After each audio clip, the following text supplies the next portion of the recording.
सत्संग जी, प्यार से बोलिए धनंकार जी। आप सभी आनंदित होंगे, खुशहाल होंगे। इस शुभ भाव के साथ ही आज का विषय है संकीर्णता, और इस विषय को लेकर दास विश्वंभर मिश्रा आप सभी महापुरुषों से कुछ भाव साझा करेगा। आशा है प्रमाण करेंगे। संकीर्णता जीवन की ऐसी अवस्था जो जीवन को दूषित कर दे, जीवन की ऐसी आदतें जो जीवन में विकास को विकार में परिवर्तित कर दे, जीवन की ऐसी अवस्था जो बहता पानी निर्मला नहीं बल्कि रुके हुए पानी की बदबू जीवन में घोल दे। साथ संकीर्णता जीवन का जहर है जो ये बताता है ये मेरा है, ये मैंने किया है, ये मेरा होना चाहिए, ये मेरी तरफ है, ये मेरा धर्म है, ये मैं हूं, ये मेरे सिद्धांत हैं। सत्संगत वहां पे मैं मेरा स्वार्थ, अपनी महत्वाकांक्षा, अपनी इच्छाएं ही रह जाती हैं। वहां पे दया, प्रेम, करुणा, सेवा जैसे गुण आते ही नहीं हैं। संकीर्णता के लिए ये कभी नहीं कहा जा सकता बहता पानी निर्मला। जो पानी बहता है वही पानी निर्मल है, वही पवित्र है, क्योंकि वो गंदगी को बहा के ले जाता है और कहीं किनारे पे फेंकता हुआ आगे बढ़ जाता है। गंदगी अपने साथ कभी नहीं रखता। ठीक उसी तरह से संकीर्णता कि नहीं ये मेरा है, इसे मैंने बनाया है, मेरा क्या था, मेरा क्या है, मैंने यहाँ क्या बनाया। एक नाखून बढ़ने से लेकर एक बाल जो सर के होते हैं उस पे कंट्रोल नहीं है, उसे हम नहीं रोक सकते, चाहे बढ़ने में चाहे घटने में। जीवन की हर परिस्थिति पे हमारा कब्जा नहीं है। सब कुछ परमात्मा के द्वारा होता है। फिर भी इंसान संकीर्ण सोच के कारण ही ये बात सोचता है ये मैंने किया है। ये संकीर्णता है।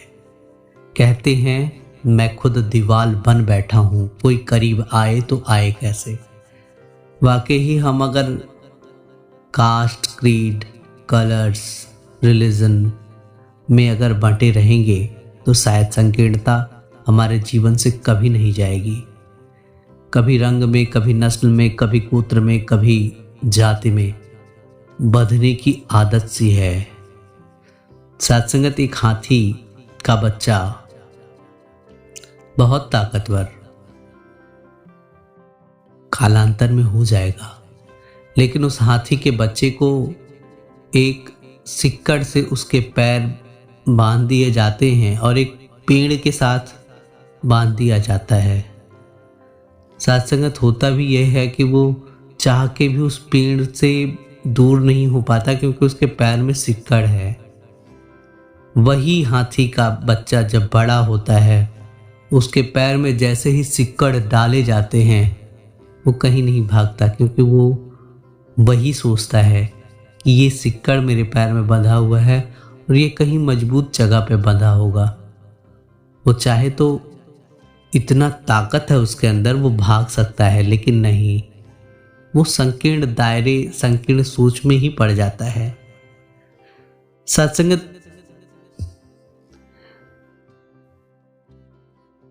लघुता से प्रभुता मिले, लघुता से प्रभुता मिले, प्रभुता से प्रभु दूर, चीटी शक्कर ले चली हाथी के सिर धूर। जो लघु हैं वही परमात्मा का आनंद प्राप्त कर सकते हैं, परमात्मा की भक्ति कर सकते हैं। जो प्रभु बनेंगे वो परमात्मा की भक्ति नहीं कर सकते, क्योंकि प्रभु के पास परमात्मा नहीं आते। भोले भाव भावी रघुराई, जो भोले हैं उसके पास परमात्मा की कृपा होती है, उस पे ही परमात्मा की कृपा होती है। इसीलिए जीवन की संकीर्णता, जीवन की हर उस सोच जो खुद को खुद तक सीमित रखती है, उससे बाहर निकलना होगा। सर्वजन हिताय सर्वजन सुखाय, सबका भला करो भगवान, सबका सब विधि हो कल्याण के भाव से युक्त होना पड़ेगा। तो सत्संगत आनंद है। कहते हैं दुख तेरा हो या मेरा हो, दुख की परिभाषा एक है। आंसू तेरे हो या मेरे हो, आंसू की भाषा एक है। कहते हैं जो खिलाने में मज़ा है खाने में नहीं है। वाकई उस माँ से पूछिए जो अपने बच्चे को खिलाती है और फिर खाती है। वो कहती है मेरा बच्चा खा लिया, मुझे बहुत अच्छा लगा। भाव सिर्फ इतना है कि दया धर्म का मूल है। दया, करुणा, प्रेम के भाव हमारे जीवन में हमेशा बने रहें, तभी हम धर्मी हो सकते हैं। पाप मूल अभिमान, अभिमान को छोड़ के, संकीर्णता को छोड़ के जीवन की यात्रा को तय करें। आनंद के साथ हमेशा जुड़े रहें। प्रेम, भक्ति के भाव जब जीवन में होते हैं तो हमेशा आनंद बना रहता है। इसी शुभ भाव के साथ दास आपसे इजाजत चाहेगा। प्यार से बोलिए धन्यकार जी।